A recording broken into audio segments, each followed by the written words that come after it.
guys, for another video. Thanks for joining today. Today I'm going to do a comparison between the Altra Experience Flow 2 and the Altra Experience Flow 3, the new version. Just talk about some of the differences. When the Experience Flow 2 came out this past year, it actually was one of my favorite Altra shoes they've made in a little while. I've been wearing Altra probably since I think 2011 or 2012. Gone through a lot of versions. I'm now wearing some other shoes as well, but Altra is always part of my rotation. I like having some zero drop shoes. The Experience line, the Flows and the Experience Wild are actually their new 4mm drop shoes. When they went to the Experience Wild 2, the Experience Flow 2, they added this new P35 midsole, which is kind of based on their old Ego Max midsole, but now it also has 35% of a polyolefin elastomer, which definitely makes it bouncier. In the old Ego Max, I found them extremely comfortable, really well cushioned, but I felt like I squished down but didn't bounce back. These I definitely bounced back, so these are some of my favorites. And they came in really light. They're like 8.2 ounces in a men's size 9. A very comfortable shoe. They're one of the first Altras I know that had the gusseted tongue. They still had the hole going through the laces. Had some fairly good outsole rubber. I would say they're probably more like the Altra standard fit. I don't know if they're using that terminology anymore, but it's not quite as wide as the Altra Olympus or the Via 2, but it is a fairly wide toe box for sure.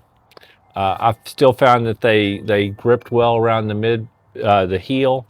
The heel had this taller, what I call an elf ear sort of heel, but it stayed out of the way. It was comfortable to me. I really like the shoe. And these only came in at like 8.2 ounces, like I said, in a men's size 9. So very lightweight, great daily trainer. I've put about 270 miles in these, and they've been really good shoes. Now, very recently, a month or two ago, I got the Altra Experience Flow 3. It is actually a very similar shoe. It still uses the P35 midsole that you saw in the Experience Flow 2. It's still got similar rubber coverage, though they did add a couple extra little pods of rubber on it. If you compare it to the 2, there is just these 2 extra little dots of rubber coverage, which I do think helps with durability. I never really had any problem with my Experience Flow 2, but they did add a little extra rubber in the Experience Flow 3, which I think is a good thing.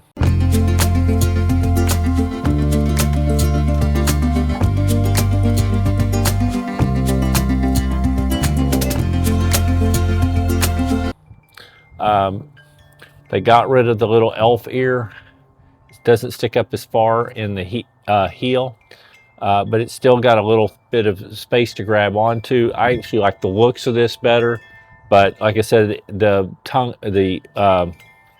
heel in the Experience Flow 2 did not bother me at all. There's still there is some structure there, but it's pretty flexible. It was the same in the 2. The tongue is still gusseted. One of the things I did notice is Experience Flow 2, the little place that you put your laces through was down on the second crossover. So it was like you had one crossover above it, and then it was there. Worked well, no problem. When they went to the 3, it's now, you do 2 crosses before you get to this one's a little lower down. It's on the 3rd crossover. I really functionally haven't noticed any different. It might make more sense having it down on the 3rd one just because you've got the gusseted tongue anyway to help you stay in place. The tongue stays in place well. It does a great job.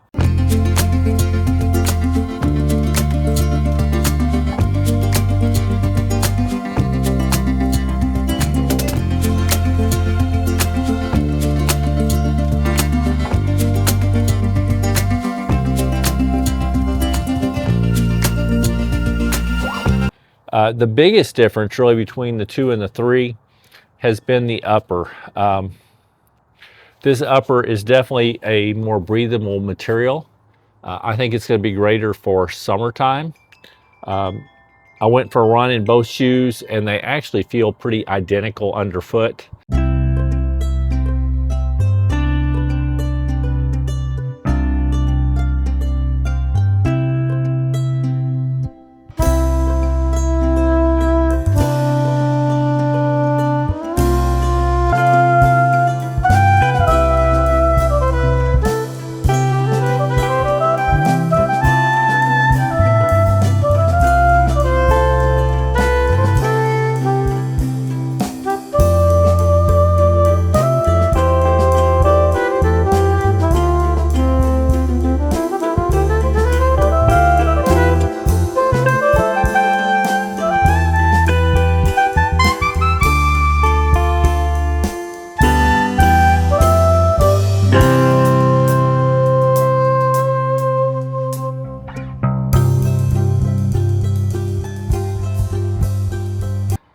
Don't really feel any difference, but this one is more breathable. And if you need even a little bit more toe space, this definitely feels a little wider. And I don't know if it actually is wider, but it feels a little wider. And I think it's partly just because of the stretchiness of this upper. So I do think there were minor tweaks. I actually really like the Experience Flow 2. So the tweaks in the 3, I think are good. You added a little extra rubber, a little more flexible upper, but not major. I actually like a little bit better the looks of the 3, but they're both good looking shoes to me. They're both extremely comfortable.